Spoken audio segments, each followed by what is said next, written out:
So good morning. I just been recollecting memorable deaths and good deaths, and then I try to recall the best death that I can remember. In fact, I wasn't present for this death, but it something that I read about and has always stuck in my mind. And it was the death of the founder of one of the two founders of the monastic tradition to which I belong, and Lumpu Sao died in 1941 at the age of 80 or just over 80. And at that time he was living in Ubon, which is about 600-700 kilometers to the northeast of here. And Ubon in 1941 was a small city or a town in a state of some turmoil. It was the year that French bombers dropped bombs on the city, and Lumpu Sao was bitten by hornets and fell ill as a result, and realizing that his life was probably coming to an end, he wanted to go on one last trek, one last tudong, wandering in the jungle. And so he set off to Laos with a number of his students. And during this trip, during the cold season of 1940, he fell ill, and his condition steadily worsened. And so his students were able to procure a riverboat and started to make the trip upstream along the Mekong River. And Lumpu Sao, I think, had realized he probably wasn't going to make it back to Ubon, and he suggested they make for Wat Amat in Champasak, Bakse. And the last 2 days of this journey, he was laid out, apparently unconscious, in the back of this small boat. As I imagine they paddled. I'm not sure whether they had an engine or a motor. But finally they arrived at the monastery, which was right on the riverbank. And as the boat moved towards the jetty, he opened his eyes. He said, "Have we arrived?" And they said, "Yes, sir." And he got up, he pulled himself up and put on his robe, and his students, the young monks, helped him up off the riverbank and into the boat, the Uposatha hall, the main ceremonial hall of the monastery. And he called for his sangati. For those who don't know, this is the robe. It's basically the same shape as this robe, but you see it most often when it's folded and worn over the shoulder. So we usually wear the robe in that way on ceremonial special occasions. And so he called for his sangati, and his sangati was draped over his shoulder. And while the monks went to bring up their belongings from the boat and do other things, he went to pay his respects to the Buddha, big Buddha statue in the ceremonial hall. And after he bowed the third time, he stayed there in that prostrate position with his forehead touching the floor and didn't move. And his disciples, I assume, supposed that he was reciting some passage or some devotional passage, and weren't immediately aware that he wasn't moving at all. After some time, one of the monks moved closely and just very politely put his finger underneath Luang Pu Sao's nostril, and there was no breath coming from his nostril. And he realized that the great master, who we believe to be a fully enlightened Arahant, had died wearing his robes, bowing to the Buddha, and after completing his third bow. So as a Buddhist monk, this is kind of like as good as it gets. That's a best death.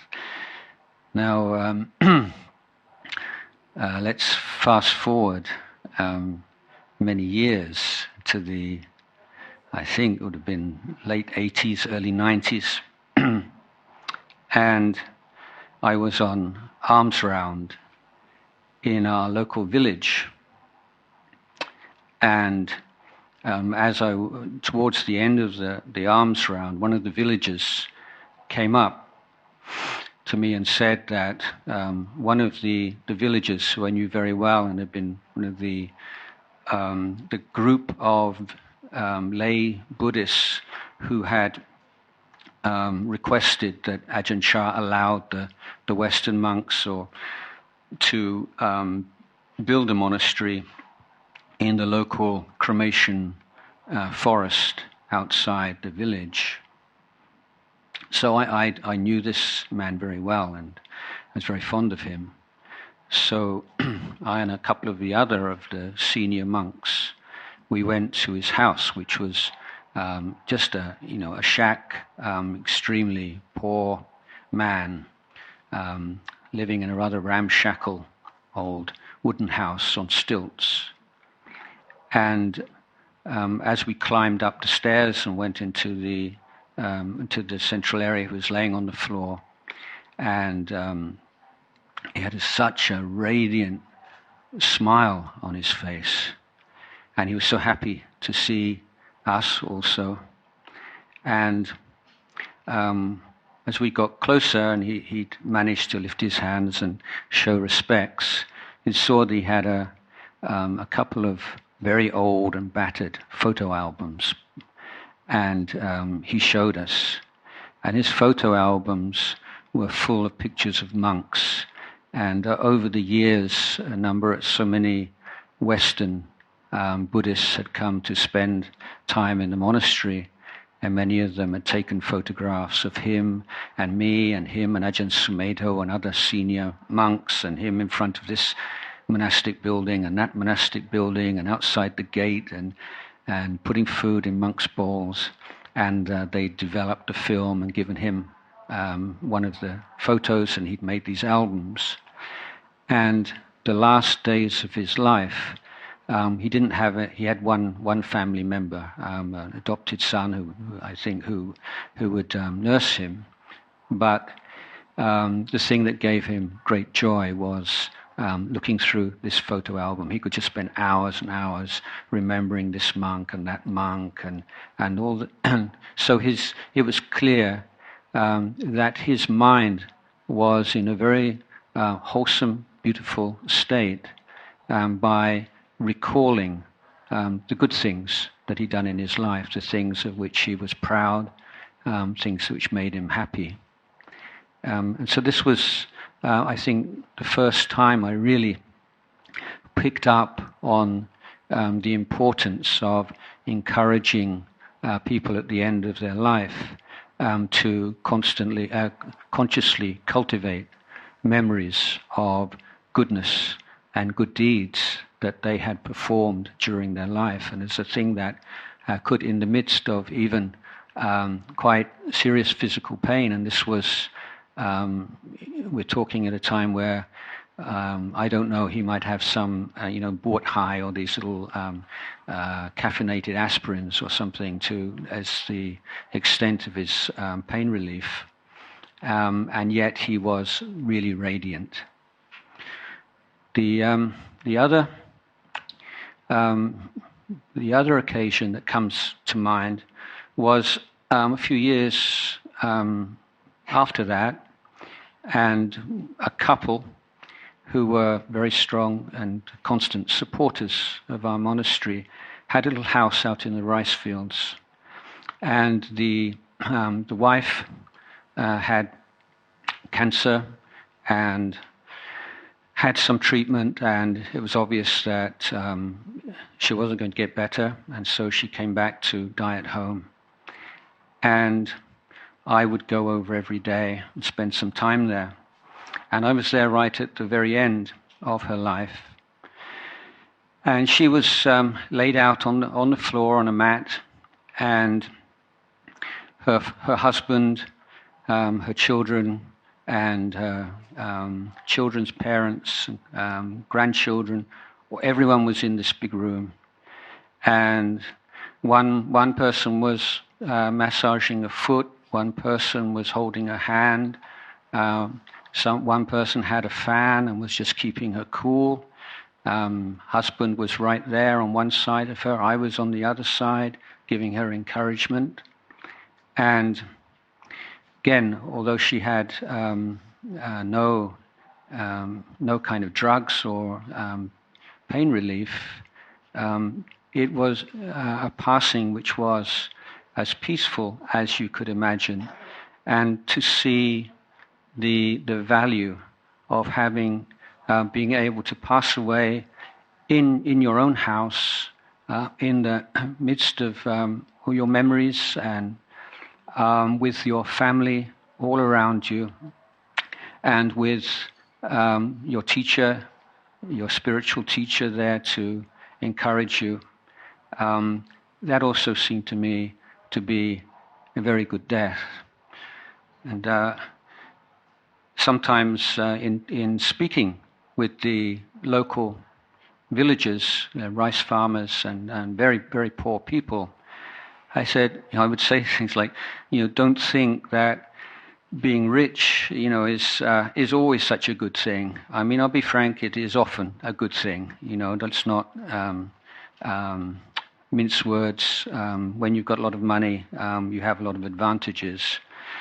But one of the advantages of being poor is that you can't afford to spend the end of your life in an ICU unit in a private hospital. And there are very few rich people that can die in such a good way, as all of you do. And so this wasn't just sort of trying to comfort them or look on the bright side of life kind of reflection, but I really felt that it was true, having seen many wealthy people pass away in a very upsetting way. And I would say, in fact, that in Thailand, that we can say there are elements of popular Thai culture these days, elements which are regrettable, elements which are even deplorable. But there are also elements of Thai culture which are wonderful, and which I think we can often overlook. And I would say, at least in the areas of Thailand which I've spent most of my life, in the northeast of Thailand, in the villages and more backward areas, that the relationship and the way that people deal with sickness and death is probably as mature as anywhere in the world. I think more mature than anywhere else I've seen. So, we have this kind of mixture of kind of mature and immature elements in our culture, and I guess that's the same anywhere. But when I first arrived in northeast Thailand, then I found that in our monastery we had a cremation place. And part of the background for this is that forest monks always looking for quiet places to meditate. And most villages in South Isan anyway, they've cut down the majority of trees by the mid-70s at least, but villagers would always leave a certain amount of forest, usually about 2-3 kilometers away, maybe a little bit less, in which to cremate bodies. So the idea is that they are close enough to be able to carry the bodies, or to at least to put them on a cart and pull them to the cremation place, but far enough that you don't have to worry about the spirits. So for meditation monks, then these cremation forests, often the only forest that is left in these denuded areas, but also it's just a good distance away from the village for a daily alms round, maybe 2-3 kilometers there, 2-3 kilometers back, but also because of the belief in spirits and so on, very few people will come into the forest and disturb you when you're meditating. And so subsequently these cremation forests have provided the place in which many monasteries have grown up, and yet retained their responsibility in providing cremations for local people. So our cremation place was just a simple brick steps coming up like this, and then on the day of a funeral, the local villagers would come in, find dead wood in the forest, pack it up between these two brick walls, then the rather flimsy wooden coffin would be placed upon the firewood. And then before let's just backtrack a little bit, if I may. After death, then the body would be kept in the house, and for maybe 3 days. Sometimes, if there were relatives working overseas, then they might keep them a little bit longer so the relatives could get back in time. 3 days, and every evening, then the monks would go into the house and chant the funeral verses, and then the senior monk, usually myself, would give a small talk and reflection on death and encouragement and support for the family of the deceased person. Then on the day of the funeral, the monks would go in again and chant, and then the coffin would be put onto a cart, and then the monks would walk carrying this long thread, pulling the cart with all the lay people walking along behind, and we'd process through the rice fields to the forest, put the coffin on the wooden pyre, and then there would be another session of chanting, something like the same kind of verses you would hear in a monastery in Bangkok, and a Dhamma talk, again reflections on impermanence and death and separation, etc. And then the funeral itself would take place. And one of the things, one of the rituals would be to place these little dok mai jan on the body itself.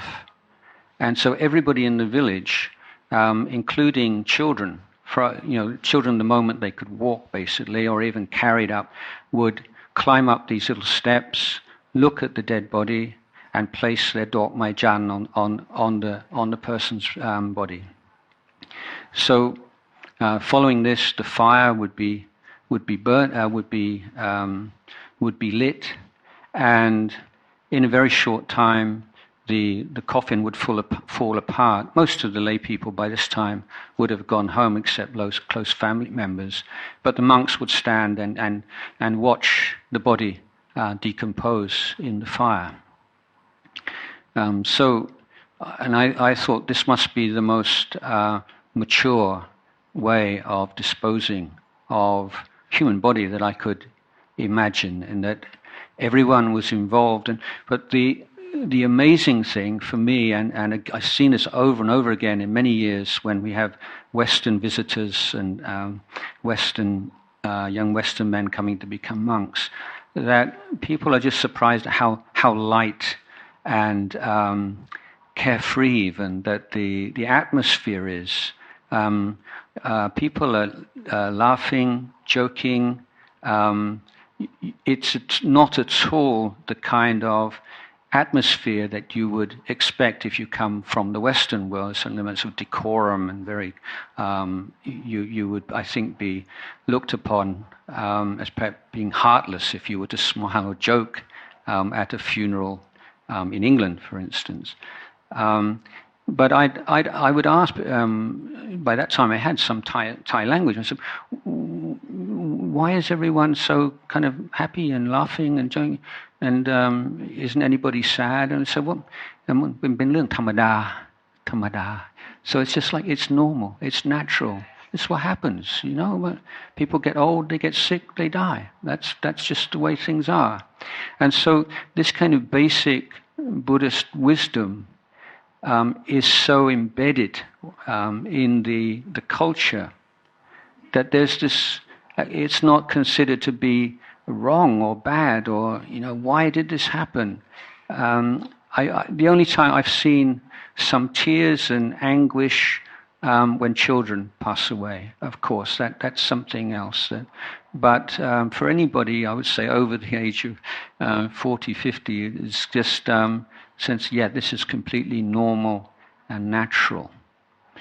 So in terms of good life and good death, from Buddhist perspective, the connection is that one element of a good life is embracing the idea of death, or the reality of death, or the certainty of death. And not only that, but to recognize and to fully be conscious of the fact that this certain death is uncertain as regards to its particular nature, in terms of exactly how you would die, whether it's from an illness, an accident, or whatever, and when you will die. So the Buddha put great emphasis on the importance of making conscious to ourselves regularly, again and again, the basic facts of human existence. So it's really not controversial that all of us one day are going to get old and sick and die. There can be no argument about this. But the willingness to allow that to nest in your mind and to reflect on it and to make it conscious, and not to react against it or to repress it or to brand it as being morbid. This is something else.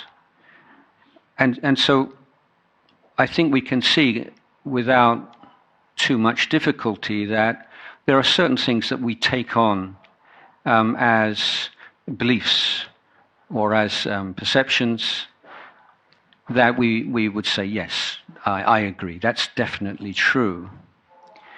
But that we're only able to live according to those beliefs or sustain those beliefs at a time in which we don't feel emotionally threatened in some way. But at the moment that there is some strong sense of fear, anger, aversion, then often these thoughts and beliefs disappear from our mind as if we'd never heard them before.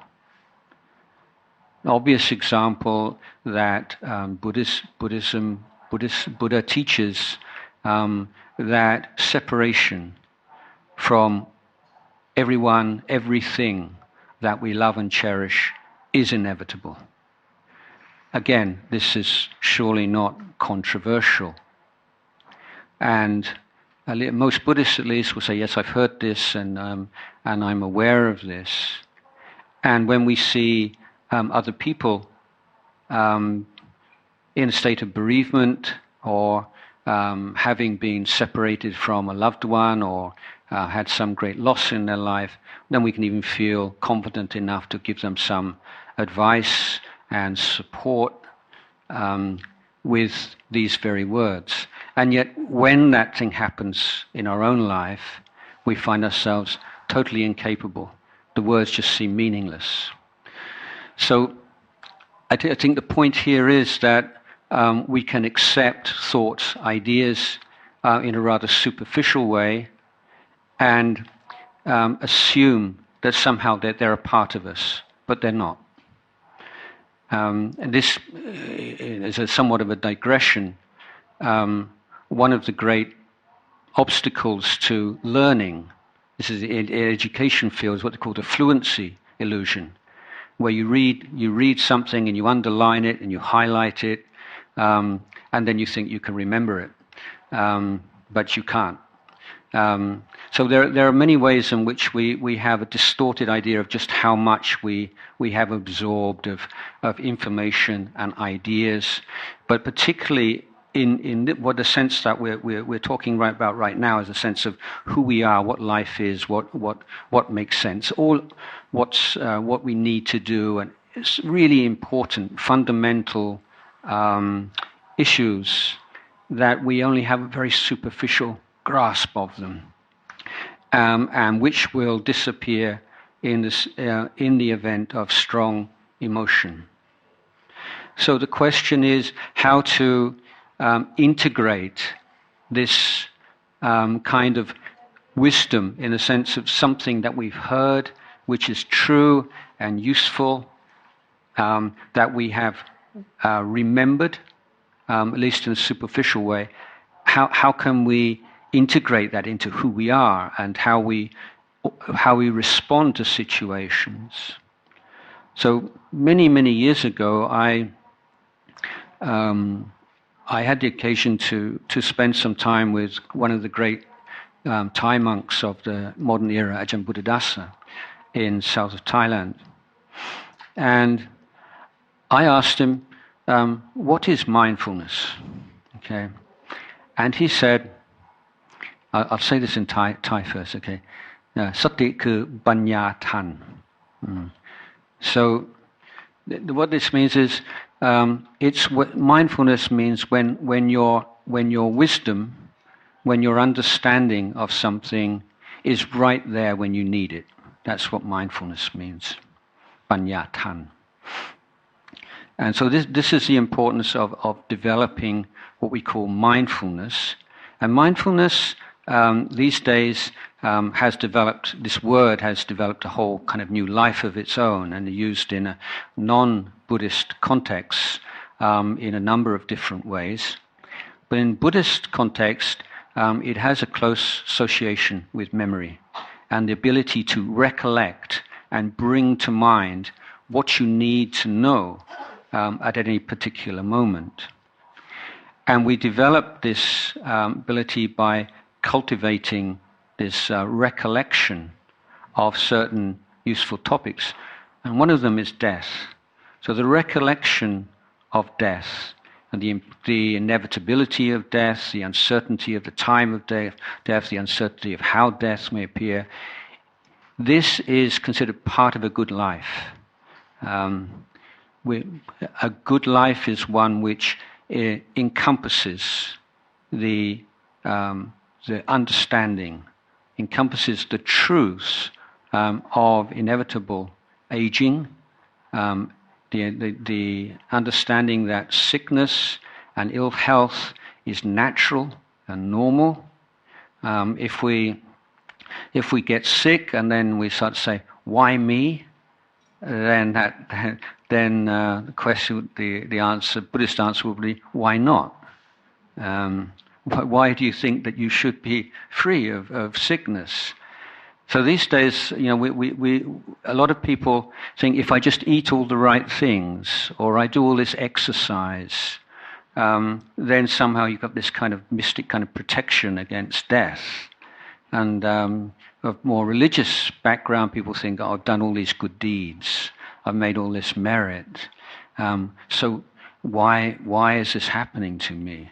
So the idea that all goodness gives you some kind of protection against the truths of old age, sickness, and death. It doesn't, but it gives you the power and the clarity of mind to be able to deal with these things better. It's not that these things don't happen.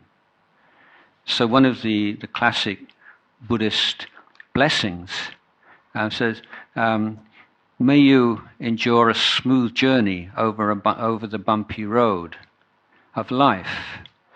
So most people who want blessings, they want blessings. May the road of my life be a smooth one. But the Buddha says, no, it's not going to be smooth, never. But you can have a smooth road over the bumps, smooth drive or a smooth journey over the bumps, if you develop yourself well.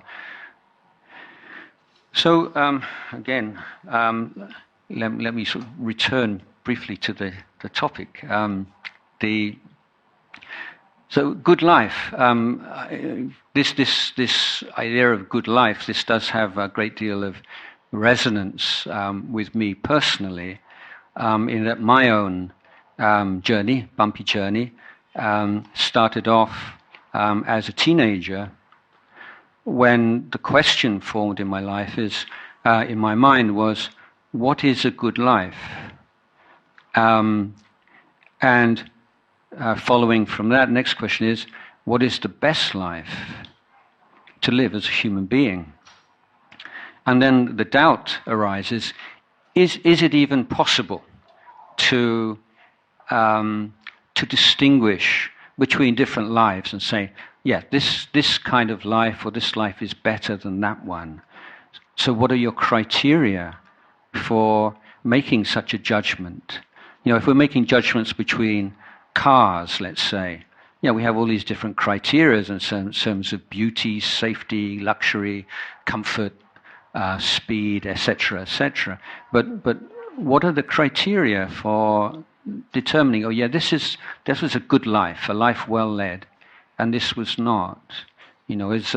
So in sort of postmodern kind of idea, you don't have that kind of right to make that choice. You create a narrative for yourself, and everyone has their own has the right to make their own narrative, something like this. But my question was, are there any kind of underlying universal principles? So this is what led me to spend a lot of time reading books and investigating this matter. So it became kind of all over conquering like obsession in my life, to the extent that I pretty well neglected all my school studies to pursue this. And my answers I found in book on Buddhism, and this was my path appeared before me. That most simply, that human beings suffer. Some of the human suffering is inevitable and unavoidable, but a huge amount of human suffering is avoidable, and that the teachings of the Buddha provide a path of practice, a systematic and effective way to educate oneself so as to reduce and ultimately eliminate all the unavoidable suffering in life, and then to share one's understanding of how to do that with others. That for me was the answer, the path that I embarked upon. Of course, at that time, 15 years old, I hadn't yet really formed the idea of becoming a monk in Thailand, but this was the first steps. And this idea of a good life is embodied in one of the phrases that we find in one of the very common chants, one that all of the Thai participants here will be familiar with at the end of any ceremony, any dedication of offerings. We recite เพื่อประโยชน์และความสุขของข้าพเจ้าทั้งหลายตลอดกาลนานเทอญ So this is เพื่อประโยชน์ for the benefit เพื่อความสุข for the happiness ของข้าพเจ้าทั้งหลาย so it's ข้าพเจ้า and everyone else ตลอดกาลนานเทอญ long term. So this is our dedication as Buddhists. We're interested in creating benefit and happiness for ourselves and for others in the long term. So this is good life in Buddhism, expressed in a phrase that we're all, I think, very familiar with in Thailand. So one of the very lazy intellectual mistakes that is so common these days, even amongst otherwise quite rigorous thinkers, is to assume that there is something called religion. And you see people saying, religion is like this, and religion is like that, as if there's this one thing called religion which shares the same common properties. Now I think that it is reasonably legitimate to apply that way of thinking to the religions that grew up in the Middle East, the monotheistic religions, Christianity, Islam, Judaism, for instance. They're one kind of family of religions. But Buddhism is of a different family of religions. And so it does not share many of the common properties of the monotheistic religions. So whereas very simply we could summarize, we could refer to the religions in the Middle Eastern family as essentially belief systems, and they're often referred to as faiths. I would propose that Buddhism is a different kind of religion. It is essentially an education system. So this is a radically different conception of what a religion is. A religion as a belief system and a religion as an education system. So this is very much connected with a Buddhist idea of a good life. So Buddhism considers that the human birth is a wonderful birth. It's extreme good fortune to be born as a human being. And the reason for this is our capacity for education, our capacity to learn. We can, as human beings, learn new things right till the end of our life, to the very last breath of our life. Certainly our capacity for learning shrinks as we get older, but it never disappears. And as a Buddhist, we say this is the essential feature. What is it that makes us truly human? So we have so many different answers to this question. But as a Buddhist answer is our capacity to learn. We manifest our humanity. We're most fully human in learning. And one of the words used by the Buddha to describe a fully enlightened being, what we call an arahant, is the word aseka, aseka bukkon, aseka bukkala. Aseka, the word a So in Pali, it's like in English, a is not, means not. And sekha comes from the Pali word sikha, which is again linked to the Thai word suksa, and it means training or education. And the word asekha means someone who has no more need for education or no more need for training. So in other words, the Buddhist view is that everyone in the world, except for fully enlightened arahants, are defined by their need for education. They are, in other words, a true Buddhist is the most essential lifetime learner. So lifetime learning is sort of the essential feature of a Buddhist life, the good Buddhist life. Someone who's learning. Now, what exactly, in what areas should we be learning? And in this, there are three main areas. The area of conduct, how we live in the world, how we relate to the people around us, our families, our friends, our colleagues, the community, the society we live in. Second area is the area of the heart, and how we deal with positive and negative emotions. So we are all prey, naturally, to anger, greed, jealousy, anxiety, depression, etc., etc. So a good life is one which we try to educate ourselves and find a way of reducing the power of those negative emotions, ultimately letting them go. We can notice in ourselves, at least in very embryonic forms, all kinds of good qualities, with kindness, compassion, patience, contentment, peace, mindfulness, and a good life in Buddhism is one in which we learn, we educate ourselves, we find ways of cultivating those positive emotions.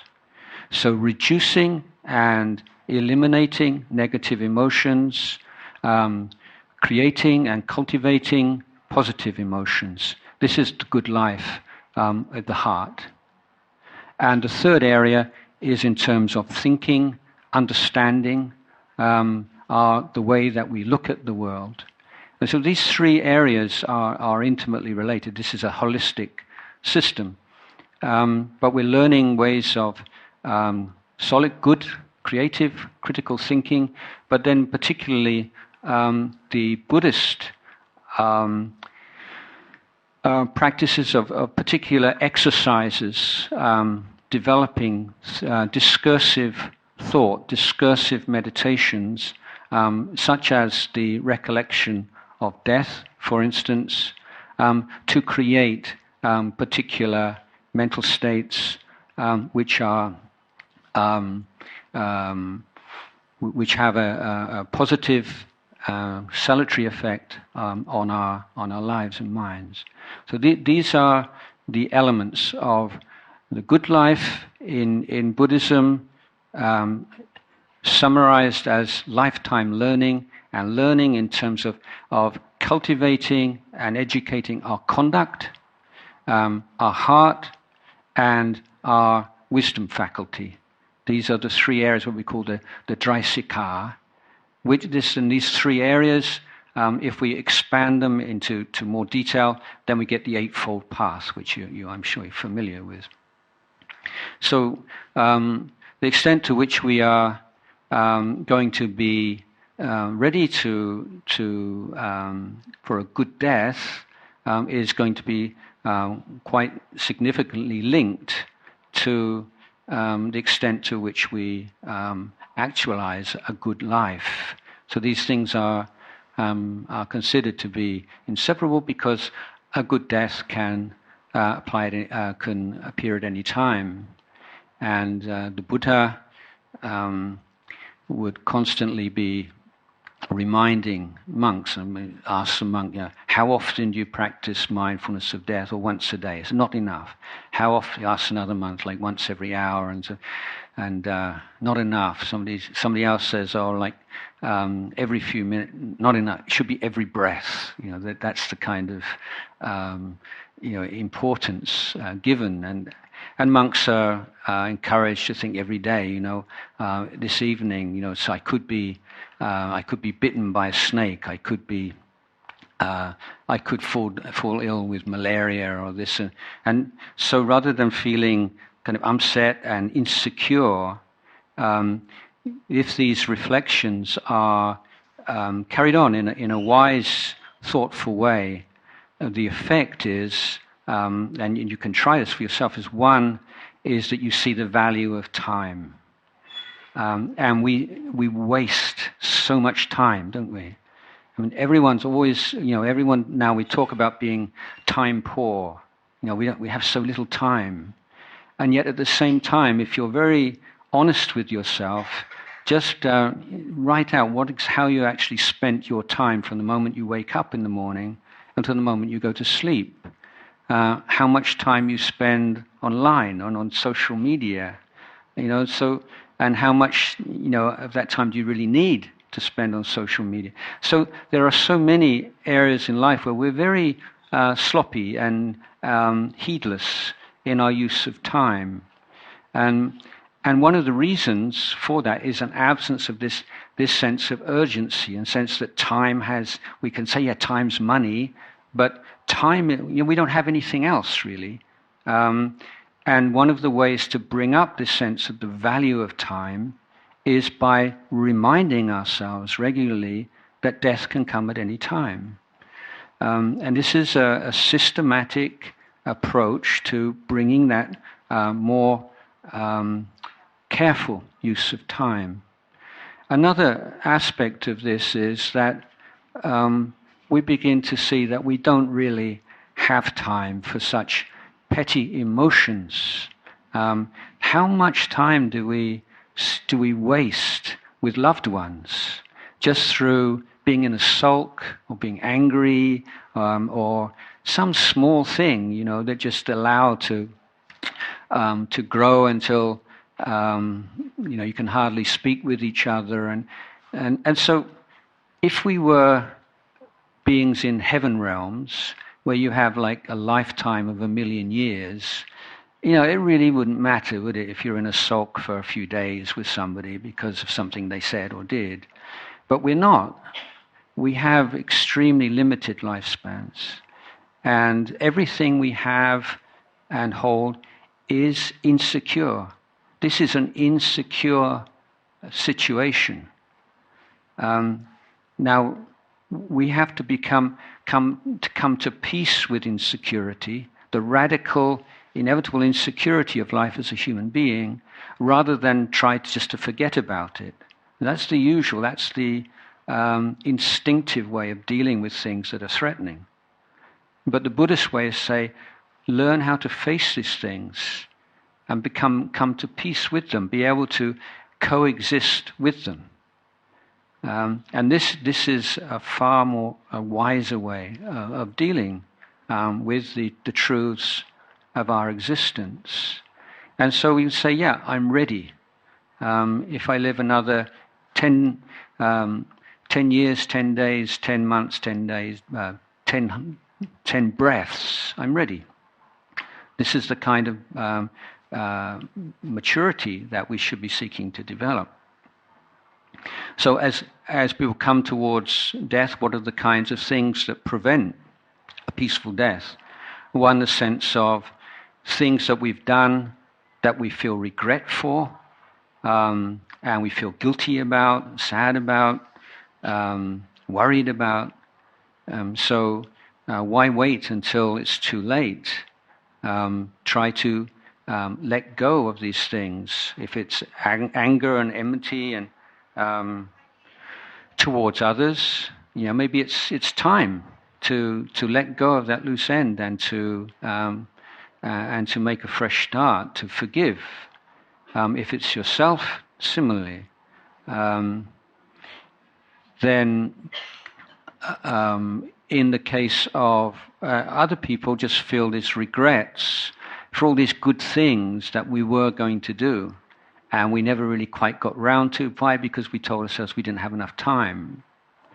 So if we don't have time to do good things, then what are we doing with our time? So these are two areas. Part of a good life, and in terms of preparation for a good death, is to say, what areas of our life cause us grief, cause us anguish, cause us regret, cause us shame and guilt? What are we doing with those? Are we just turning our backs on them and trying to forget them? Is there a way of just gently bringing those things up and dealing with them in a wise way and letting go of them right now? And what are the good things that we say, yeah, one day I'll do this. One day, this would be such a good thing to do. So this is wishful thinking, is that, yeah, there will be a day someday, somehow. Maybe there won't. So maybe just to give some more attention to those good things. So those are two areas. One of the key drivers of this inner training, of course, is learning to spend quality time with ourselves, rather than always looking outside of ourselves. So this is one of the ironies of the modern world, is we've developed incredibly sophisticated means of communicating with other people. We can just pick up a phone, and I can pick up my phone and speak to my mother in England, just like that. This is incredible. Some 100 years ago, people would have thought that was like some kind, or 200 years, like witchcraft or something like this. So we can do all these incredible things, and yet at the same time, our ability to communicate with ourselves, to have a sense of what's going on inside of ourselves, has not developed at all. It's probably declined. And so this communication within should be surely one essential element of a good life. And the techniques to do this, it's not difficult, but it relies on a great deal of patience and commitment. But the simple process of choosing a particular object, let's say a physical sensation like the sensation of the breath at the nostril, and using that as an anchor, and then you keep bringing your mind back again and again, and then your mind goes crazy and it goes here and it goes there. And many people just say, I can't do this, it's too difficult. But there's the idea of, I can't do it, this is wrong. But no, this is actually part of it, because this is how you get to know what's going on in your mind and what imbalances there are in your life, by stopping the mind going where it wants to and running here and running there. And you just keep bringing it back. And so you expose the power of the addiction to memory and the addiction to thought and fantasy as an escape from the present moment. We understand how greed works, how aversion works, how doubt works, how confusion works, how depression works, not through reading a textbook, but by exposing these mental states in our own minds and learning how to hold them and look at them. So it isn't the idea that meditation is you just want to get peaceful, and if you don't get peaceful, it means that you're not doing it properly, or you don't have what it takes. The first stage, and it's a very important stage, is learning about all the things that prevent you from being peaceful. And you get so much really good raw data about human condition with yourself as a guinea pig. And that one of the effects of that is increased empathy. You begin to understand people around you more often through tuning in and being with these kinds of unpleasant mental states, and you get an idea of how to deal with them. This is your problem solving in a very profound way during this process. So this is how you you start working with the real roots of a good life or a life which is not so good, because the roots are inside of you. And it's the techniques needed to make really significant progress are so simple. I mean, this is the point, that they're not complex. You are revealing complexity by confronting it with simplicity. So part of a good life is giving yourself time just to digest what's going on. And often people will, in the course of a meditation, will just suddenly, wow, how could I have been so stupid? What am I doing? Why am I holding on to this? Or why haven't I ever done that? You just suddenly, these insights arise just when you give yourself a little bit of time. And so just as if you read the lives of great scientists, often their great discoveries don't take place in the laboratory. They take place on the bus home, in the shower, when the brains are sort of full of all this information, and then they just relax, and there's this unconscious digestion and dealing with this, and then the theory comes up. Well, this is the same kind of thing in our lives. We're absorbing all this stuff, and all this is all going on, but we just sustain ourselves on such a superficial level that the internal digestion and processing of this doesn't go the whole way. And this is why spending time alone with yourself, meditating, is such an important part of being able to live a life which is in harmony with your ideals, and one in which you can feel a sense of, yeah, I'm happy with my life. This is a good life. But again, just to come back to this constant reflection. Yes, this is going to pass away. And one of the things in daily life is to notice the endings of things.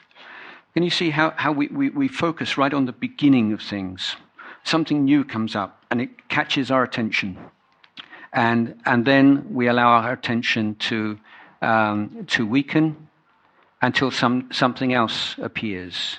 So we're always hooked onto the next thing, the next thing, the next thing, and we do not pay sufficient attention to the passing away, passing away, passing away, passing away. But if we can redress that imbalance and bring a bit more attention to the ending of things, again and again and again, then this is what prepares the mind for the increased number and more significant endings that come as we get older. In your 40s, when suddenly your eyesight starts to go. Well, yeah, let's just, and you said that's never going to come back. That's it. You're never going to have good eyesight ever again. And this is what happens as you get older. You get to 50 and your body is never going to be better than this ever. And this, as you get older, more and more things. Yeah, this is how we prepare for aging. So I've gone past my time, and I could probably talk for a lot more longer. But just one last point is that, speaking about the maturity of Thai culture, and one thing that's just so wonderful and that we really need to sustain is the way that we look after our elderly in this country. I don't know, I've never seen anywhere that can match the devotion that children and grandchildren and family members, the way in which they not only their own elders but others, but in terms of preparing for death, that sense of as an elderly person, as being given that attention and care and interest and respect, that is so important, that we don't want elderly people to feel that they are no longer any use, that they're just a burden on their families and the younger ones. And we have to constantly, I've said this to people, you have to worry about being a burden, because if your children are looking after you and pushing you around in a wheelchair and helping to bathe you or massaging you or taking you out for a ride in the car or whatever they're doing, they are modeling the way that we respect and we look after our elderly. They're learning, that's their model, and that's how they look after you. And this is how we transmit these values in our society. So in Buddhism, we have this word called supara, which is sup means good and para means burden. And so we say good burden. So we don't mind. You can be a burden. It's good to be a burden. We all want to be each other's burdens. We're not worried about that, but we want to be good burden. Don't try not to be a burden, but be a good burden. And when somebody and a monk there's a little ceremony where you ask someone to be your teacher. We do this at the beginning of the Rains retreat. And the Pali phrase translated is, "Dear teacher, may I be your burden and will you be my burden?" Yeah. So this is the Buddhist approach. Like we give importance to this responsibility. We're aware of rights, we respect rights, but they have to be balanced by responsibilities. And our responsibilities to each other, in our family and our communities, this is so important to creating a good life, which will lead to good death.